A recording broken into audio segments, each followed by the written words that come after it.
In continuing with our exploration of Aboriginals sent to France, we want to present you with the complex and fascinating profile of Pastedechouan, an Aboriginal boy sent to France for 6 years, an exceptionally long stay compared to other cases that we know of. Pastedechouan was Innu, or Montagnais in French.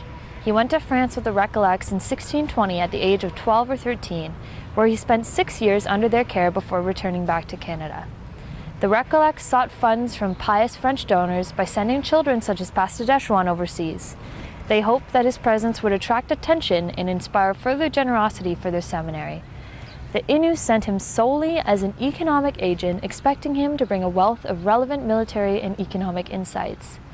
In France, he would have received a formal education, including the memorization of theological and linguistic concepts, becoming fluent in French and Latin. After some years, Pastedechouan made claims that his mother tongue was deteriorating. This is what provoked the Recollects to decide to bring him back to Canada to maintain him as an interpreter and for conversion purposes, although Pastedechouan did not want to return to Canada. He said to the Recollects, "My father, how could your reverence want to send me back to the beasts who do not know God?" This illustrates the way in which he had been taught to think. He is distancing himself from his Innu family and describing them in a derogative way. He remained loyal to the French back in Canada. However, when New France fell into the hands of the Kirk brothers, the Recollects were forced to leave. Pastedechouan, in order to survive, had to rejoin the Innu. He worked endlessly to find a place within the Innu community, but he struggled due to his interrupted childhood. He was absent for a very critical time in his early teen years, missing out on what it takes and what it means to be an Innu man. He missed rites of passage such as a vision quest or a battle.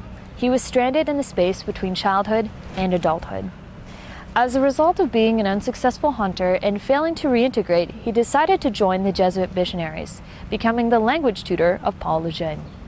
Since Pastedechouan was taught that Christian and Innu beliefs were essentially incompatible, he was constantly battling an identity crisis for the majority of his life.